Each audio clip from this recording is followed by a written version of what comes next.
Oh man, happy Tuesday. We're back to the normal time. We're not doing weird, crazy things. But yeah. Let's see here. So Brad Radovich, anyone else getting the payment required error on VVVVVVVVVVV? I'd heard something like they were bankrupt, so they might be out of business. I don't know. Um, I have no clue. I've never used it. I use GitGills, although we will use that as a part of our conversation because I think both fish marketplaces, if you will, are part of that conversation. Uh, Zen Ginger, thank you for the 16-month member super chat, and then Stephen P out there flexing at his 42 months. So it's much appreciated. I can't, man. It's hard to fathom at times that uh, we've been doing this long now. Getting close to 4 years. That's wild, and just like live streams and membership stuff. So, woo, whoo, starting to feel old. 4 years is kind of like old man for YouTube, right? Although not ancient like some of the real old channels that are out there. But all right. Let's see. I'm gonna make sure I didn't miss something for chat while I kind of catch up. So obviously this hasn't been done, but you guys are gonna see some bigger updates in my primary fish room, only actual fish room. So I kind of have like one room where I have most of my fish tanks, right? You guys are used to that one. It's where I shoot most of my videos. It's where the Guppy Mansion is. It's where Running River and Fallen Forest are. It's where the Angels are. It's where Bob the Sponge is still kind of hanging out. And some empty tanks that are getting worked on. And then I have other tanks in my throughout kind of a couple rooms in my house, just because my house is wired so weird, and I used to have a lot more tanks throughout my house, but then I was blowing breakers a bunch, so I had to dial that back and make sure that like everything stays stable because I don't know what they were on when they wired my house, but it was something. Ah, man. So yeah, working on that. Paul Soltero with the 34 months. Jeez, feels like yesterday. It's weird how like the entirety of the pandemic and COVID just made time become really like wonky, and it doesn't feel like it was as long ago as it is, right? Because we got to think about it, right? Papalimo, Shantoto, and Lulu. Lulu's the one you guys don't see as often, but the sister to Shantoto, they're all 4 years old. Right? And it seems like it's flown by. And maybe that's just me getting old. I don't know. I don't know.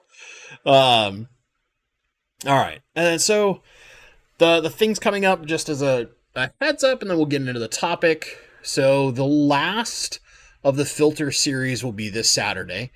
It won't have a positive and negative. It's going to be a singular video. But I think it's relevant.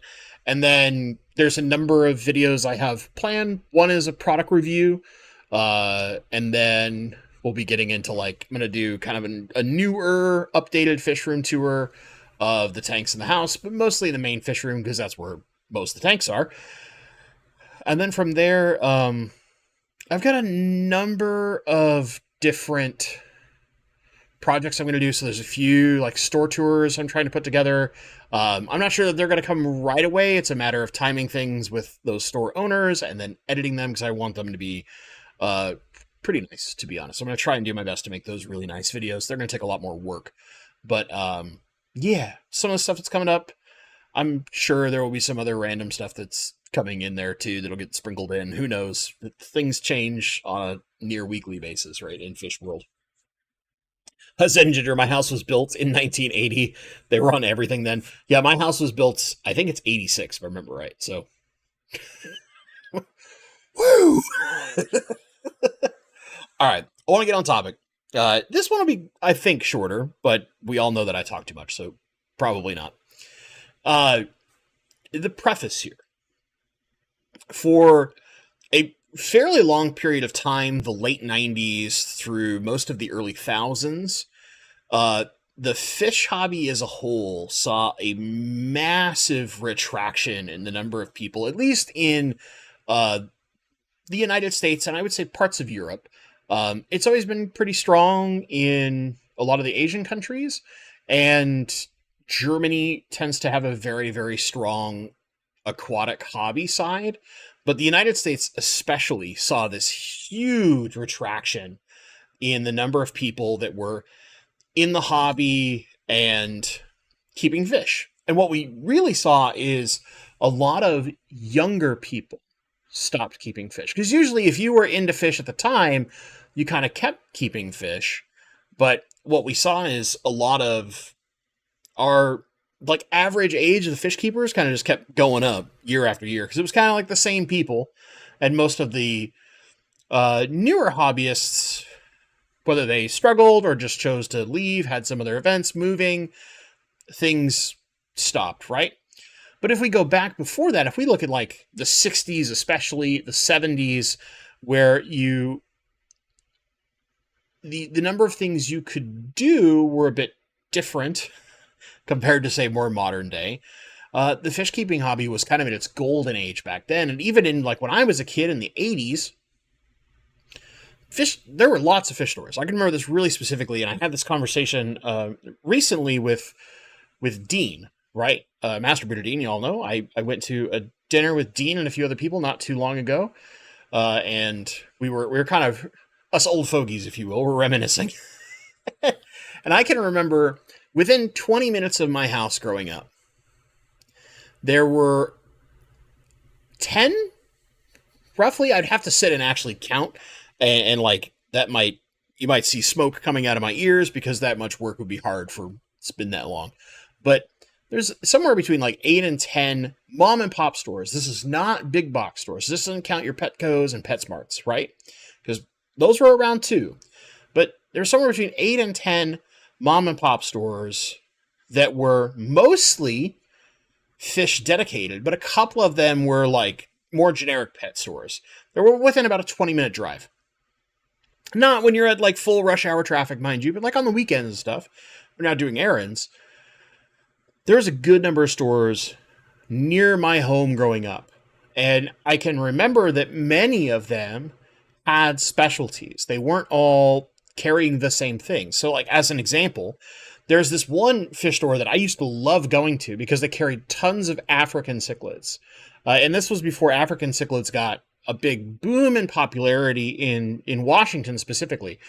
Very late 80s, early 90s, African cichlids are super popular in Washington, which doesn't make any sense because our water is totally not built for African cichlids at all. So you have to add all your buffers and all that kind of crazy stuff, but super popular. But you think about that, right? 8 to 10 stores. Now,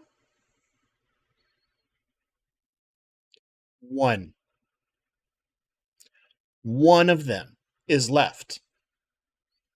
And the only other thing within about a 20-minute drive is a couple of Petcos. And those Petcos were there at the same time back then.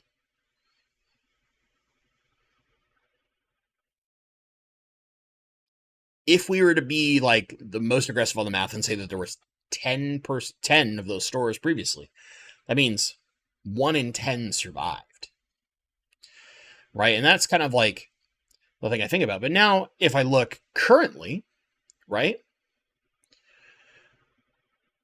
I can say that every year, basically, in the last 4 or 5 years or so, a new fish store has opened in the Seattle area. Now, they're a bit more spread out. And they're very different than the local fish store of the olden days, right? But there's big differences in how fish stores are opening. You're seeing big focuses on aquascaping in some stores. In other stores, I focus only on fish that are sourced from one place. You get purely online businesses like Dan's Fish. Johnny, good to see you, buddy.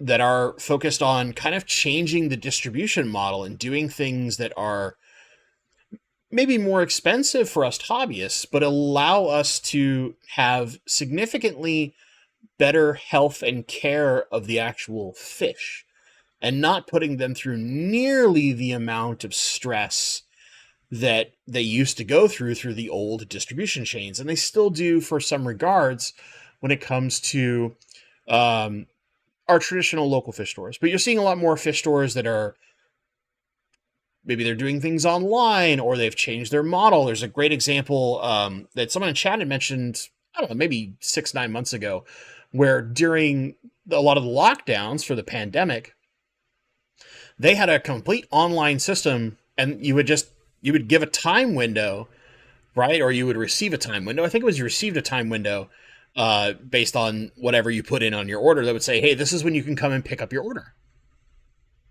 And they would just let you know, like, hey, come check in this time, and then we'll get your order ready. Right? Changing the way that the hobby works so that it's not the very old school, purely walk by traffic that it used to be. Another example of this, right, is, and put this where you want, but think of stores like Aquarium Co-op. For those that have been fans of Aquarium Co-op for a long period of time, we know that they started as just one store and not a super big store. I think they're like 1,300 square feet, not big, right? But over time, using YouTube and Facebook and other pieces of social media, they have built their business out to where a vast majority of their business is purely online sales. People like us, right? That whether we like Easy Green or we're picking up plants, maybe you like some of their other now proprietary products, but they used to sell non-proprietary stuff previously, right? So like the sponge filters and heaters and all that kind of stuff. More and more stores are doing things like that. They might not have quite the reach, but if you think about it, Dan's Fish, a purely online retailer born, effectively speaking, from a combination of a very passionate hobbyist and use of social media. Dustin's Fish Tanks, right? Doesn't sell fish, sells plants, but through one way or another has used social media to build a business. And more recently, we have kind of a combination of different things. So like Keep Fish Keeping with KG Tropicals, where it's a lot of like hard goods, but they're also doing bettas. And a great example of someone who's kind of blown up, but also like gotten away from just purely being a hobbyist in a fish room is Nick from Keeping Fish Simple, right? He went and opened his own store in Australia, which, you know, Nick I got an opportunity to meet Nick while he was here in Seattle. Super nice dude. Him and Harlan, the guy that films with him. Harlan has his own channel. They're both super nice guys. It was really fun to get to meet them and talk with them. But like, you know, it's interesting to see how through a lot of different paths, we are seeing mostly through this connectivity of the internet, the ability to bring more and more people into the hobby, and the pandemic helped with that quite a bit, right? So you have these different avenues that previously fish stores did not have, period, or just were not using, that are changing the way the hobby is and allowing it to grow again. When a lot of us were like stuck inside, there was actually a surprising jump in the number of people keeping pets in general, but especially fish. And a lot of us who create YouTube videos, whether it's actually own a business or just like crazy people like me on the internet who like to just babble about fish and plants all the time, you would see big bumps in the number of viewership and the amount of people paying attention because there was a renewed interest in the hobby. And that has kind of kept, I mean, it's sunk down a little bit, but overall it has grown. So that's why I kind of asked this rhetorical, but I think it's more obvious question is our hobby in a bit of a renaissance? Is it coming back to kind of a new, maybe not golden age, right? But some kind of new uptick that is bringing more interest and care for the hobby and more appreciation. I think as aquascaping is getting more and more popular, that concept of bringing artistic, natural beauty into the home, and not purely just, if you think about the like the fish tanks of olds back in the 80s and stuff, when it was just like ornaments and things like that, bringing that more natural beauty with plants and things, we're seeing that become more and more prevalent. The information is far more prevalent and out there and easy to find, whether it's, chuckleheads like me on YouTube and a lot of other things, forums, Instagram, TikTok, even. You can find so much information out there to help you keep plants, learn to aquascape, understand how certain fish thrive, how to breed certain fish, right? All the things that make the aquarium hobby good. And we're getting all these huge benefits, right? And I think it's good for the hobby as a whole. Now we have one more kind of avenue that's different, which is something we'd mentioned, some problems with the VV, but also there's like Get Gills. Aquabid's been around for a long time, but if you ever go to, for the few of us who are like truly dedicated and go to Aquabid, it feels old, right? But if you look at like Get Gills and Vivi and some of these other basically fish marketplaces where hobbyists can join and open up like miniature fish stores, basically, and have a bit of extra reach, a more central platform where consumers like us, right, can go and like, I want to find X fish. And then they can look at a bunch of different options, and they have all sorts of rating systems. They have reasonable shipping options that are all built in. It makes it something that is easy for hobbyists to connect with other hobbyists that they otherwise would never be able to meet or potentially purchase fish from. Let me give an example. Friend of mine through this wonderful thing called the internet, Tom from TM Aquatics. I can buy fish from him on his Get Gill store. Previously, could not do that. I would have had to know Tom or like message him on Facebook and been like, dude, I see you breed all these catfish and plecos. How do I buy them from you? Right? But instead, he can have a storefront. And you can be essentially as much of an at-home fish store as Dan was before he built his giant facility, right? Things like that. And I think that is super cool. And instead of just certain well-known breeders, and people I think about are like guys like Eric Bodrock and even Gary Lang, right, that are well known for having these massive, incredible fish rooms that occasionally people would try and find a way to get fish from. And usually it was Aquabid, which is kind of clunky, kind of weird, very outdated. But it works. If you want to go through the hoops, it works. This gives a newer approach to where a multitude of hobbyists can find a central platform, put up the things that they like.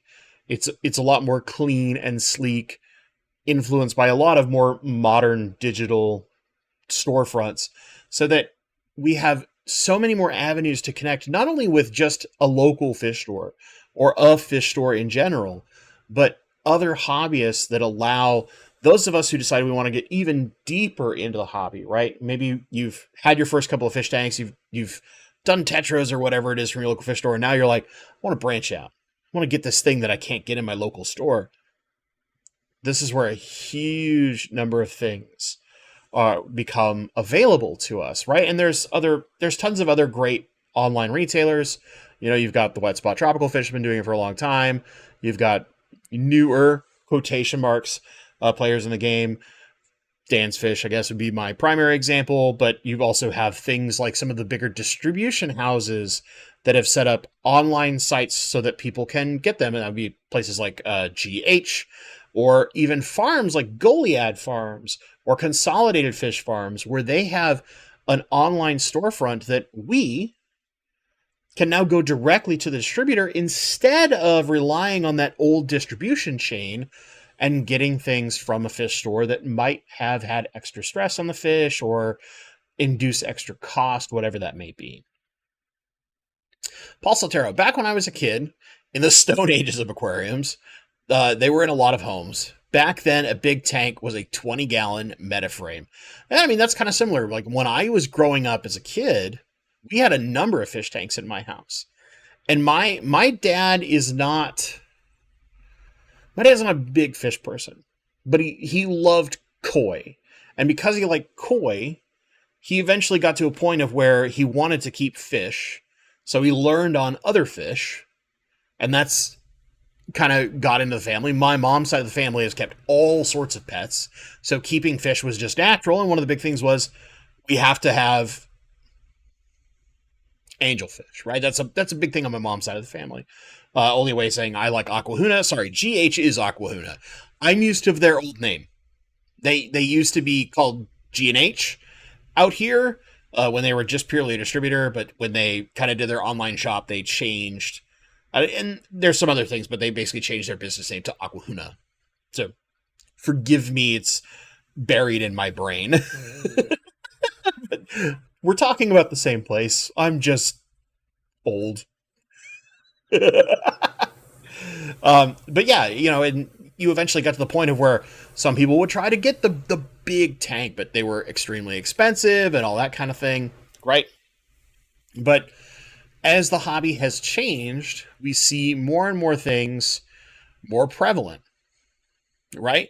Like always making nitrates is saying, in the 90s, a 55 gallon was considered an enormous tank. And now we're just kind of like, it's kind of the middle, right?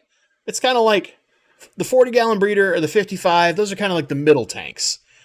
They're big for some people, but they're like small for, rainbow fish idiots like me, where we're like 40 gallon breeder. Yeah, I guess you could keep some rainbows in it. Right? Anything smaller than that, you're like, I don't know what you're doing with that. Throw it away. Throw it away. Go get something bigger. Man up. Tank up, man. Hagen Hill Designs. Talking about Aquahuna. So I can speak briefly. I cannot order directly from Aquahuna because I'm in Washington State.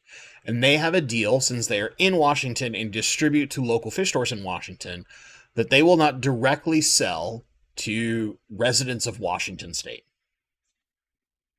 That being said, a number of fish stores that I think are generally good quality fish stores use Aquahuna as one of their main, if not their primary distributor.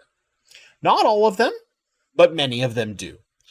So usually that means that the distributor is of some level of quality. I can't speak too highly, but there are plenty of sources out there that have done tours at Aquahuna and a little bit more in depth than I'm going to go, just because for me, I don't have, one, that access. Two, I don't care as much because they can't ship directly to me. And for the most part, they don't carry the things that I care about. I really like rainbow fish. They don't carry rainbow fish at all. They do carry a lot of shrimp. But there are other places where you could get shrimp that either are the same price and maybe you just like that service more, or might even be a better price. I would list a number of them if you care, but just there's all sorts of stuff. I know a number of people that have ordered that are out of the state that are kind of my internet friends, if you will, people that I've met through doing this hobby and YouTube in general, that have all been very, very satisfied with their orders through Aquahuna. I think I can only think of one or two people that have had a order go not well, but in general have been taken care of. So generally positive speaking. CoraWorks, how can we be in a renaissance if the golden age of Petco dollar per gallon sales are worse/dead? Well, a golden age doesn't mean that everything is like hyper cheap. I mean, we've got to keep in mind that the economy and inflation sucks. Plain and simple. No matter what they tell you and job openings and all that BS that's on the various media networks that try to make it sound like the economy is in a significantly better place than it is, it's not. It is not. When you see job postings that are offering $15 an hour, but they expect you to have a master's degree, That's not a healthy economy. And I see those kind of crazy nonsense things all the time. In my industry, right, I work in software testing and quality assurance. There's a huge range of what you can earn as a salary. But what I have noticed is the entry level or junior roles that should be out there for people with basically no experience, between 0 and 2 years of experience, all now are requiring 5 to 7 years of experience at entry level pay. And entry level pay in a technical field is lower than it used to be. The only times that I have seen similar levels of work for that pay threshold was 15 years ago when I started in this industry, and it was all on call, like basically hiring hobos off the street. And then crazy idiots like me who were just fresh out of college that needed money. Bad. But, it's like when inflation is where it is, costs have gone up, distribution costs especially have gone up. The cost of moving things like glass around is significantly more expensive than it used to be. It's cheaper than it was in the middle of the pandemic. That was when it was at its worst. But all those prices have gone up. So you can't assume that a price is going to stay the same for an eternity. Right? A golden age to me. What are you barking at, puppy? You're literally barking at the door, which means you're probably barking at Uncle James, my dog. Anyway, a golden age to me is more that the hobby is not sitting stale. It is growing. And growing with a noticeable rate. When I see more and more small fish stores opening, when they still have to compete against Aquarium Co-op and some other established and good stores in this area, plus compete with tons of really good online sellers, that tells me that the hobby as a whole is significantly healthier than it was 6 to 7 years ago. We're seeing significantly more people get into this hobby, whether it is becoming creators trying to talk about fish or just consuming that kind of information. The prevalence of information in our hobby now compared to 10 years ago is unreal. The amount of information that is available in this hobby for free to be made available to all sorts of people is so significantly higher than it used to be. When I was a kid, I had to go to stores and buy books or go to a library and read books from like the 60s and 50s to learn about how to keep fish. And it was, for the most part, the same information, just mildly updated with every edition. Where now we see a prevalence of books coming out from a lot of different people that are significantly higher in quality. For one, they might not be quite as scientific, but that's good for beginning fish people, right? You don't need this super chunky technical information. You need easy to digest information. You probably need something with a good amount of visual references, pictures, things like that. And then, especially if it's tied to video content or other kinds of interactive content that help teach you and guide you through the hobby, so that you can go from that person that is like, 60-70% who have massive failures early on and then leave the hobby because they're tired of losing fish, or they feel like they're just wasting money, or they're stressed because they can't seem to just get it right. But the store tells you it's easy, or this person somewhere told you, it's easy. The prevalence of all that information is helping more and more people have success in the hobby. And the more people that have success in the hobby join in more and more and more. Coral Works, I know the hobby is healthy because there are less free aquariums on Craigslist/marketplaces than there were 10 years ago. Sure, that's another great example. It usually means that more people are having success. But that might be because better stores are opening, better sources of information are out there. More and more prevalence of the hobby is becoming easier to access. And that is why I say this is kind of like a renaissance or extra golden age, whatever the heck you want to call it, right? Bionic Bigfoot, I got an order from Akahuna about 2 years ago, and I live in Washington. Well, I mean, I think in the middle of the pandemic they might have changed some things. I'm not sure, but I know that if I try to go order from them, I can't. I would have to ship it to like Oregon and then go pick it up from a friend's house or something. I also don't necessarily care. Again, goes back to the fact that like they don't carry the stuff I carry.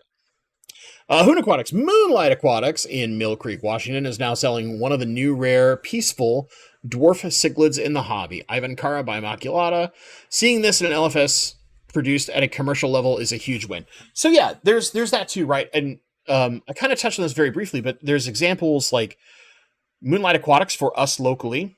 For those that are online, you have stuff like my friend Jason's Redfish Bluefish. These are people who their store focuses on really specific importing.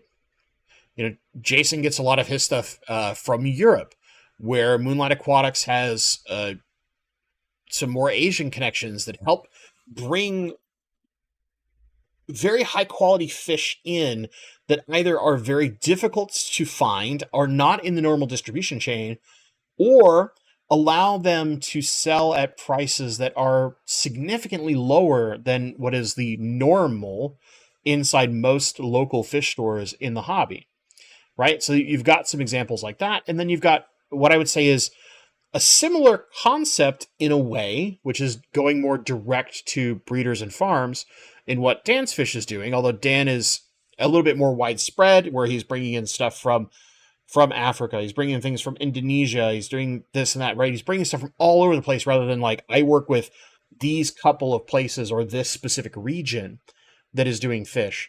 But in a more direct method to minimize the distribution chain so that there's less stress on the fish. You get fish in that are more healthy. You have a really significant and good quarantine policy, which is another thing that I don't know. I can't think of too many stores when I was a kid, or even during like the dark ages, if you will, when things went bad, of stores that had a quarantine policy, unless the fish were obviously sick. And then you would see the lights off and like, we're not feeling well, right? You know, you guys know that. You've seen that in so many stores, even your Petcos and stuff, even though like half of those tanks are all connected together. So they're all sick. Oof. I think there's lots of benefits, right? All right, let me see here. Boop, boop, boop, boop. I know I've missed some other comments. I'm going to try and chain back up. Oh, my wife was in here. She's probably gone. Hi, honey. Oh.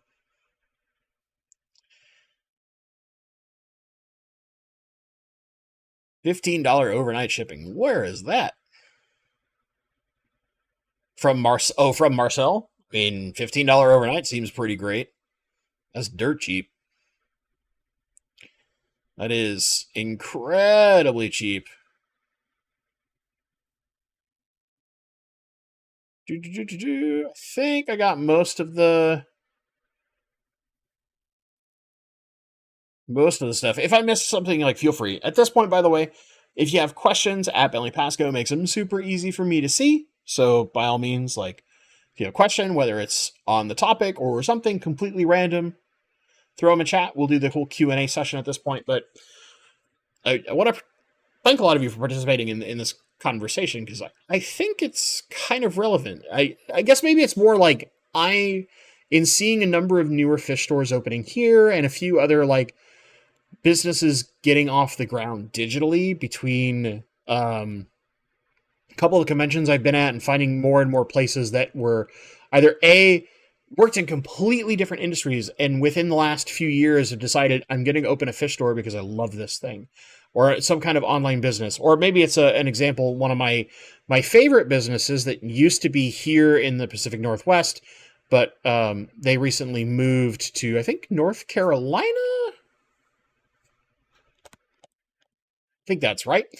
Which would be Shrimp Envy, right? Really awesome store. The owners, Rob and Ree, are just some of the most wonderful people you'll ever meet. Very, very passionate in the hobby, open to business for fun. And now this is literally their entire life is that business. They used to be their like side hustle, if you will, right? But now they were able to retire, effectively speaking, from their actual jobs and run that business. And that to me speaks to a number of different things. We've talked to Nick from Shrimpy Business. right? And we've talked to Dan over at Consolidated Fish Farms, and we're seeing more and more these expansions within the hobby, which I think are really, really good long term, not only for us more dedicated hobbyists, right? Because we're going to see more variety, maybe we see more specialization. Prices might just get better, despite the fact that inflation keeps going up and up and up. We might see less jumps in price. We might see it kind of trim down and get a little more beneficial for us, the hobbyist, or just cooler stuff will show up, like the Ivanacara bimaculata, right? A fish that otherwise was nigh impossible to find. There was like only a few hobbyists that actually had some. That's good. It's good. Only way, had a big Ops Genie incident at work today. Now there's a code freeze. Ruh-roh. I'm in a weird, like, not code freeze at my work, where we're working on we're not doing any new feature development at the moment. But that's because the big bosses in power are making a kind of roadmap for our next few months. So what the engineers are focusing on is a lot of like polish work. So we're going back and doing some usability bug fixes and some things like that just bring a little bit more polish and good user experience, as opposed to like feature development. So it's kind of a code freeze for what a startup would normally do, but not really. But it's good. And it just means I get to see lots of my bugs getting fixed, which makes me feel good. Rocky and Miles, hey, good to see you, buddy. The only decent fish stores in my area are about 45 minutes away. Well, I mean, for the longest time, my store of choice was about an hour drive minimum, sometimes more depending on traffic, right? So I can relate to that. I would happily drive, and I used to do it, like every other week almost. I used to go there a lot. Right, and that's Aquarium Co-op, right? I would go there a ton back before, when my channel was like super tiny, or I wasn't even doing any channel stuff, right? So, yeah, I understand that. Like sometimes you have a long drive and you make those. Maybe it's one of those things where you have some kind of communication with the owner, whether it's phone calls or things like that, or the staff, and you kind of figure out that cadence that brings you in when it matters, but not making you drive out there constantly and like feel like eventually it's wasting your time, right?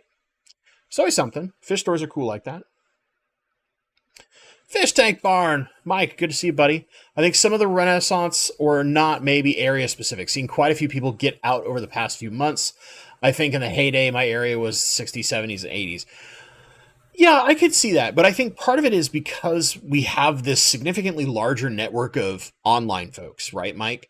And some of these clubs and their conventions they're more than just like 20 old guys hanging out in a room, right? They're starting to get bigger and bigger and bigger. Like even the ALA is getting more and more people showing up to their yearly convention, where you have things like the Quad City Fish Swap or all those kind of things, right? These events are growing. The Quad City Fish Shop happened. Fish Swap. Fish Shop. Jeez. I can English. Happened over the weekend, right?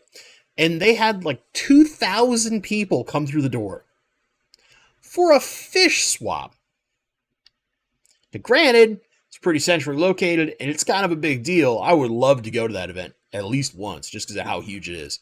But 2,000 people came through the door of a fish swap. When we used to have fish swaps in the Seattle area, which we don't have them anymore. So one could argue maybe where there is some backward things happening here, but I see more stores opening. So I see that as a net positive. When we had swaps here, it would be lucky if 100 people came through a swap. And it was more like 50, 60. Yeah, dude, you're close enough. Go to the Quad City Fish Swap, Mike. Do it. Do it. Only way, do you primarily do manual testing or do you write Cypress tests? I don't do Cypress. Right now, majority of my work is manual. So I've done tons of automation in the past. How do I put this? I don't like writing automation. I don't like writing code. I think that my skill set is best at identifying places to automate, but focusing on writing test structure, test suites, test planning, and then in execution of manual, because I'm really good at thinking user first. And often automation is really bad about thinking about the user. Automation is horrible at identifying things in user experience. We can test for the intended engineering happy path, right? But it's even if the thing does exactly what the engineer wants it to do, it doesn't mean that it's a good user experience. And honestly, it takes very good testers to know that difference, to know whether something feels clunky or weird or just like, I wouldn't expect this to happen when I take this action. Those kind of things, I think, are a very important skill set in the test industry. That's what I'm good at. I'm also really good at running large teams and kind of splitting up test tasks, identifying what people are really good at. I used to have a tester who they could tell when a single pixel was off, shifted one way or the other. Just their ability to visually detect things was off the charts. And I'm not that person. I'm not that good at spotting things. But there's other things that I can see that my other testers wouldn't see. So you build those combinations of skill sets, and it gets you this really robust, fantastic testing that keeps the end user top of mind. That's important. But you also want to be able to identify automation. Automation is another tool in the belt, right? It's not the entire belt. It's just one tool. And automation takes away a lot of like repetitive, unnecessary task stuff that manual doesn't need to focus on. Manual testing is important for high impact and early exploratory test work. But eventually you're going to get to the point of after you've refined everything through manual test, now you automate things and manual shifts its focus to something else. That's the way that my like philosophy on testing is. But yeah, I mean, I've used a little bit of some of the API automation stuff that's out there. Like I've touched Selenium a couple times and Postman, but I don't want to sit and build automated tests all day. I will literally hate my life if that's what my job is. I'll hire people to do that and work with them. That's more my speed, because I think if I'm not some level of hands-on, I will go crazy. Absolutely crazy. Even when I'm at a high managerial role, I have to have some hands-on, because if I feel like I get too distant from the product that my team is working on, then I'm not a good leader, because I don't know some level of the frontline experience. Sorry for the non-fish related stuff, but only Way and I both are in tech, and we like to babble about tech every once in a while. Lots of conversations about local stuff. Love it, love it. Johnny's like just busy pimping out how awesome Dan's fish is. Respect. Robert Johnson. A while back, he told me rainbows can be more susceptible to disease at too high of temps. Is it possible for a similar thing to occur with hardness? With clown loaches, my TDS is 350. I mean, with certain. So let me take a second. I want to formulate this thought for a half second, Robert. I'm with you. I see what you're trying to ask. Let me phrase this in a more broad way, but it will answer your question. If we take any fish and we take them to a fairly large extreme or shift in the water parameters they're accustomed to, that will have some inherent difficulty or stress on their system. Can most fish adapt to this? Yes. But if we have really big shifts, we can see some really, really unfortunate side effects and stress that normally a fish's immune system would be able to handle. And my example to you would be something like this. Things like ick and a lot of bacterial infections, even mycobacterium, the dreaded like fish TB. Most of those things, a lot of our fish have some natural resistance to and are kind of always prevalent in the water somewhere at some level. But usually, there's not enough of the bacterium built up to become dangerous, and thus to start seeing symptoms on our fish. And some things are Ick is more typically stress, but this is a broad example. However, if we were to take a fish like some kind of soft water tetra as an example, and put them in significantly harder water, that will cause stress on their system trying to adapt to this big shift in environment. Let's say they went from 50 TDS to like 600 TDS as an example. Or they went from a 6.6 pH to like 8.0 pH, right? Big shifts and swings in these things. And similarly, you could take something like a fish that naturally has spent a lot of its life or its entire life in like 70 to 72, and all of a sudden we're putting it in like 80 to 82. While it doesn't seem like it's a whole lot to us, this is a relatively large jump for our fish. And what happens is as their bodies are kind of struggling to acclimate themselves, not accustom, but probably the same, but acclimate themselves to this new normal, their immune systems are weaker and they become more susceptible to certain things. Now, in the case of rainbows, when you start getting 80 and higher, and 80 is okay, but it pumps their metabolism up a lot. It also can allow bacterium to multiply more effectively once you start getting at 80 and higher temperatures. When you start doing this, the likelihood of something going wrong becomes a little more accelerated because that metabolism is moving faster, and those bacteriums, when they do happen to settle in, if some stressor happens, they can replicate faster.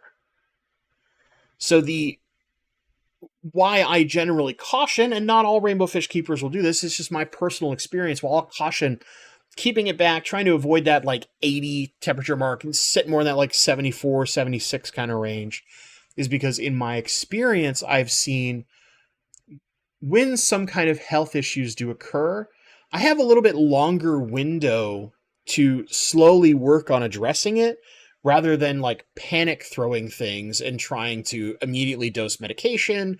It shortens my window before things get to a point of where recovery becomes very difficult and or impossible. So that's why I would say something like that. And I think we can bring that to a broader scope, right? And just think about if a fish is used to, this isn't necessarily natural habitat. Let's say that these are tank-raised fish, and they came from your water at 350 TDS. And then I bring that fish to my home, and they're in like 100 TDS. Well, they need to acclimate to that change. And maybe you kept them at 72, but I want to keep them at 76. Your water might have significantly higher general hardness, where my water doesn't have a lot of carbonate hardness. So if I'm not doing certain amounts of extra effort, I could see pHs drop off despite the fact that my TDS looks okay, right? We could have all sorts of little things that are different because every tank, even multiple tanks in the same house, this tank here, when it had water and fish in it, was different than brother-in-law James's tank. It was different than every other tank I have downstairs, even though it's the same water source and usually are set up by the same chucklehead, right? But there are differences. So when we have those changes and our fish are trying to acclimate and get used to this new environment, their systems are under additional stress, which means their immunoresponse is usually not as powerful, effective, becomes weaker, however you want to think about it. Pick your term of choice, right? And so the likelihood of some kind of disease issue occurring elevates. Hope that helps. Hope that helps. A lot of fish will adapt. Rainbow's actually really good at adapting to a pretty wide range of parameters, but some things over long periods of time that they might not be used to just add extra stress, and then that adds extra risk. Pumpkin Coffee, faraway stores is a chance for you to get known for selling stuff locally. I'm starting a plant bin outside because of that. I've made about $30, but it's something. Hey, pumpkin coffee. When I first started Plants for Profit, when I was not working my brains out constantly, and before I was dating my now wife, who took some of my time when I was a single man and not working 60 plus hours a week, um, my first few plant sales were like $10 and $20 a month. But then I dedicated myself like you're doing, right? You're building an outdoor bin. I built a really specific plant growing tank. And then eventually, like, that tank made me enough money that I built a second tank. And had I kept at that rate, I probably would have got to a point of where I'd have an entire room of tanks just growing plants. And they'd keep fish in them because I'm going to have fish or shrimp or something in them, right? But just their job is to grow plants. And I got to a point at one point when I was unemployed. I've told this story before, but I was unemployed. I was desperately looking for a job, but then also bringing in about 150 to 200 a week on plants for a little while. I was selling a lot of plants out of basically 5 tanks because I built it up over time. I had all my beginner tanks, my beginner-friendly plants that grow really fast in one tank that was my natural display tank. And I'd have people come over to my house. I wasn't afraid of people coming to my house. You might do something different, totally understandable, but and they get to walk through and look at all the plants and see my tanks. And very often I would put up ads just for dwarf water lettuce on Craigslist of all places. That's where I started, and only dwarf water lettuce because it grew like crazy, and I would sell it dirt cheap. I would sell it like a big Ziploc bag full for $5, right? Because it grows so fast that didn't matter. I could give away, half of a 125 gallon tank's top, and it would be back in like a week and a half. But I would sell the one plant very cheap, and people would come over to pick up that plant and see lots of other plants and other fish. And I go, oh, what's that? Oh, that's this plant. Do you want some of it? I sell that one too. Oh, that's cool. What else do you have? And then you just take them, like, let them see all your tanks, let them see what you're growing, let them see what you're working with, and you'd find people that they'll ask questions. It would basically be like every person that came over. You got to think about this very early, before I had the level of YouTube stuff I do now, right? Every person that came over got effectively a consultation from me on plants. I would ask them questions about their tank. I would consult them about what plants could work for them, what they needed to do in order to have success with those plants. And then typically I would sell anywhere between $20 and $40 worth of plants per person. And I would very regularly see 4 to 5 people every weekend at a minimum. At one point, I remember in like the height of one of the springs, right before I started a temporary job that I knew was short term, but I needed some money for a while as I had actual employment. I was doing, I think, close to like $1,000 a month in plants. It seems wild, but like Plants for Profit can actually work. Can really work. It's just patience in building those things up, figuring out what you're good at, what people like in your area can help. Start small. But you can grow. And you can grow quick. Jeff Kane, whatever. Look for Roseline 17 on fish selling websites like VV, Get Gills, Aquabid, if you're still in chat. Well, I mean, that's Marcel. That dude's like one of the best breeders in all of the United States. Dude's a madman. Pumpkin Coffee just checked VV. Never heard of it. Seems to be down though. Yeah, I've heard that they're having some problems. So I don't know if they're true or not, but yeah. Okay, I've caught up to chat after babbling too long. Pulsatera, doesn't lower pH water retard the growth, so as to say, to slow the growth of bad bacteria? I mean, you would have to get it fairly low for it to have a significant impact. I think you're going to see more impact at lower temperature than necessarily lower pH. But I'm not a scientist. Maybe ask Kelly Foreman. pH 1 is great for killing bacteria, according to Kelly Foreman. Just acid. Just like battery acid. That'll kill some stuff. Leo 209, that tank being empty still bugs me. It's empty just for you, Leo. Just to bug you.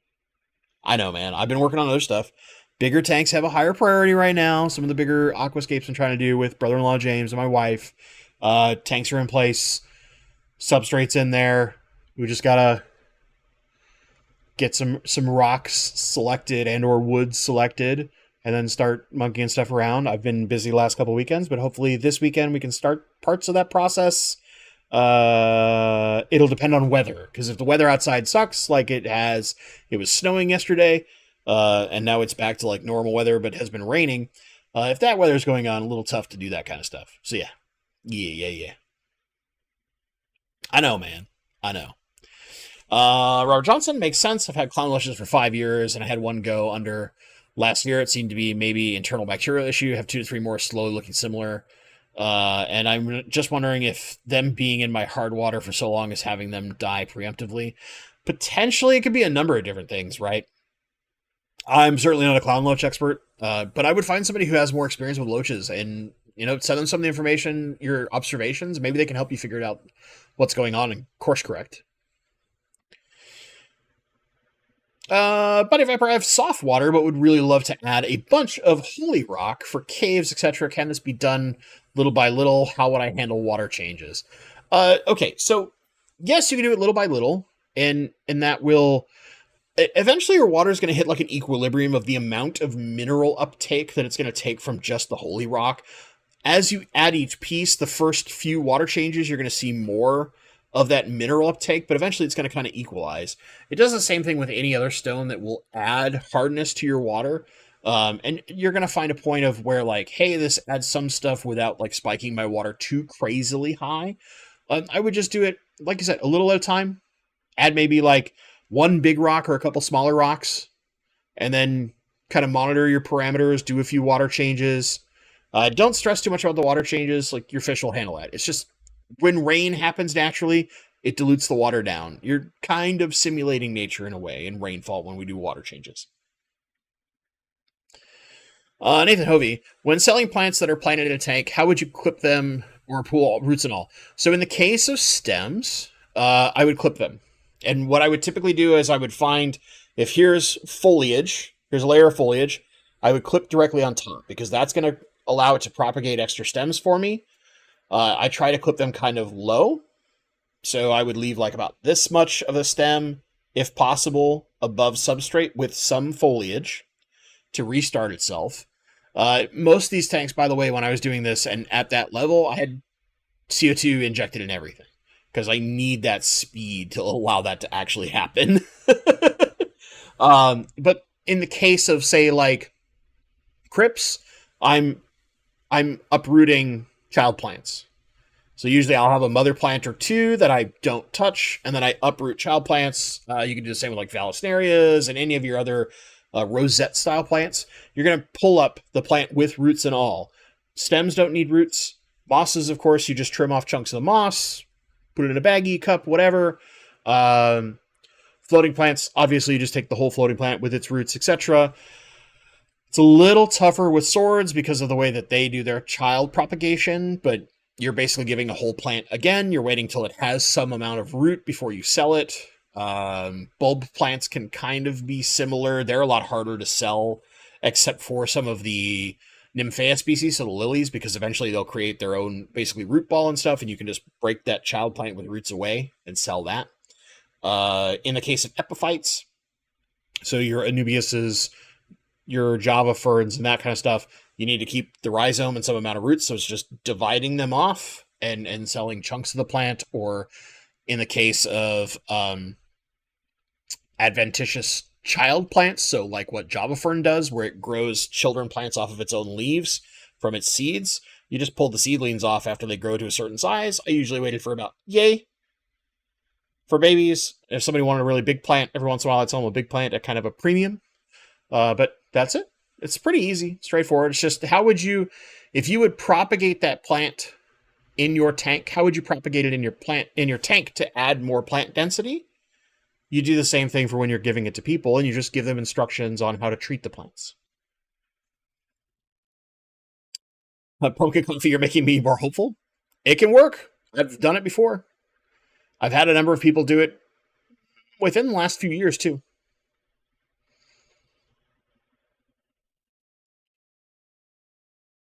EL, what's up? Would love any help on plants and light settings on how to create low maintenance Dutch style aquarium. Okay. Let me go back to those. 75-gallon Bozeman tank substrate is pea gravel. Lighting is a Fool 3.0. Aqua Clear 70 filter and the Aquarium Co-op medium sponge. Big fan of Crips, Tiger Lotus. Maybe email is better. I can give you a short answer, but yes, email if you want some bigger details. Shoot me an email. As far as settings are concerned, you're going to need to tinker and find the balance. Because you're using gravel and not an aqua soil, especially if you want to do Crips and Tiger Lotuses, you're going to need to have some kind of fertilizer down on the substrate. Root tabs work perfectly well. Even the like Aquarium Co-op ones, the capsules versus the harder, I think like the Flourish tabs. It's all personal preference. Whatever works best for you, use that one. They're all about the same. So you'll need to provide some level of nutrition at the roots. Crips are really good with rainbows in general. Tiger Lotuses work great with rainbows in general. They're all relatively easy. The only thing to keep in mind is that a Tiger Lotus wants a bit more light than a Crypt, but after a while you're going to find a happy medium where the Crypts do good and propagate and flourish and do everything you need, and the Tiger Lotus looks exceptional. That those deep red colors, things like that, right? There are several stems that you could look at, or epiphyte plants that don't care what your gravel is. Java Fern's a great example, where you could attach it to wood or rock, things like that. You have lots of options. As far as like a more in-depth plant list and trying to figure out like perfect settings, we're never going to get perfect. We're always going to have to tinker a little. Just keep that in mind. Shoot me an email. I'll help you out. Coralworks, you aren't wrong. I bought some plant trimmings to a swap with some hopes, left with a new shrimp, some bristle nose plecos, and a baby whiptail catfish. People like plants. Dude, I've done swaps and small show type stuff at some local conventions, and I've done videos on it. I've made fairly good money by basically just thinning out my tanks and selling them at a reasonable price. Hood Aquatics, Marcel is him. It's true. he's the chosen one. Oh man. Oh man, we're close. Oh, we're actually overtime, but I'll try and jam through these questions real fast. Boom. Adam's Electric Universe. How much salt could you add per 10 gallons when medicating a sick fish without hurting plants? I like no more than about a tablespoon per 10 gallons. Personal choice. I like to start at a tablespoon per 20, so it'd be half a tablespoon for your 10 gallon, right? To see what kind of efficacy I get. And it also depends on the plants. Certain plants are a little more finicky than others. So just keep that in mind, kind of monitor the two things. One DSF, why doesn't anyone talk about TB and rainbow fish? Well, the short answer to that is those conversations aren't necessarily in dedicated videos.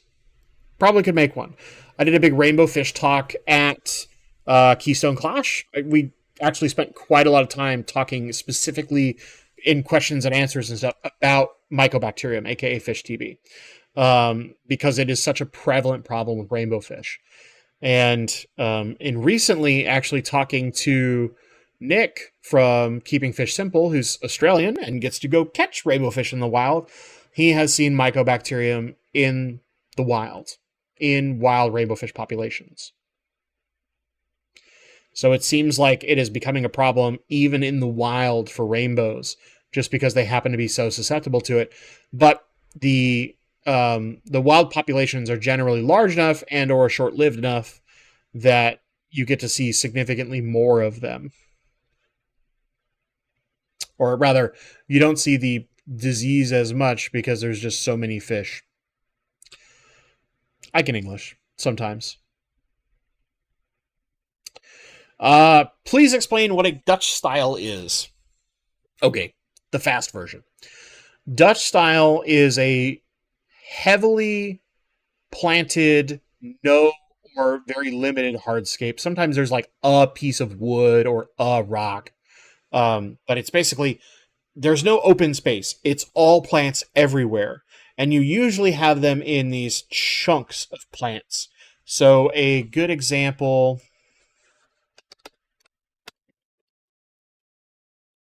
I'll give you a quick